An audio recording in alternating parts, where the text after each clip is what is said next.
Hello and welcome to the Real Stuff Learning Challenges YouTube channel. Our goal here is to give you real-life learning opportunities that are fun, easy to do on your own, and meet learning standards. Thanks for checking us out. Happy learning. Hey Liv! What? I was thinking, What is it this time? if you in order to fill this whole living room into an aquarium. I've always wanted an aquarium, but do you really think Mom and Dad would let us do that? I don't know. Probably not. Maybe if we had a plan though. Maybe. How much water would we need? How do you think we do that? I don't know. Let's try it out. Okay, come on. Hi boys and girls, my name is Mrs. Farrell and I have a learning challenge for you today. Your mission, should you choose to accept it, is to determine how much water you would need to turn your living room into an aquarium. Remember, you don't want to leave any space for air at the top. Imagine that the water completely fills your living room. In order to do this task, you're going to need the following materials. First thing you'll need is a measuring tape. I like ones like this because they're stiff. You can push the button down and hold it there steady, so it makes measuring very easy. My measuring tape is in feet and inches. Yours might be in centimeters and meters. Either one are perfectly okay. The next thing you'll need is a paper and a pencil to write down your measurements and draw a map. The last thing you'll need is a calculator. I have a calculator like this, but you might have a calculator on your phone or on your computer. All right, good luck. All right, here's how you will complete your task. Step 1 is to measure the length, the width, and the height of your room. To do this, you'll want to first measure the length and the width of your floor.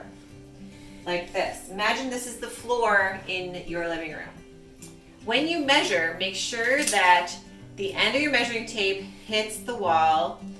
You make a straight line from wall to wall, and you take your measurement against the second wall. After you take your measurement, immediately write it down on your paper so you don't forget. Try to take your measurements in inches or centimeters, because this will make your task a lot more simple. So you measure your length and your width first. Your next step is to measure the height. This is a little bit more challenging if you're doing this by yourself, but you can do this in two different sections. For instance, if you have a lamp, you could measure from the ceiling to the lamp first, and then from the top of the lamp to the floor, and then add those two measurements together to get your total height. Many living rooms are probably 8 feet. That's what mine is, but yours might be different. All right, now that you have your measurements, you've measured out your length, your width, and your height, it's time to figure out our volume. Remember, volume is the length times the width times the height. The volume is the space inside of our room. When you measure volume, you'll get an answer that we call in cubic feet. We can tell this is so because of this teeny little 3 above our measurement. So remember, we want to get our total in cubic feet and cubic meters. The first thing you need to do is convert your measurements of your length, your width, and your height and turn them from inches into feet or from centimeters into meters. In order to do this, you need to take, for instance, if you're working in inches, you need to divide each of your measurements by 12. Sometimes you might get an answer that is in decimals, like I did. I had 114 inches, I divided by 12, and I got 9.5. That means 9.5. Make sure that you write those decimals down in your answer. So I've converted each of my inches to feet for each of my length, my width, and my height. The next thing I need to do is multiply them. So for mine, I multiplied 9.5 times 10 times 8, and my answer was 760 cubic feet. If you're doing this in centimeters, instead of dividing by 12, you'll divide each of your measurements by 100.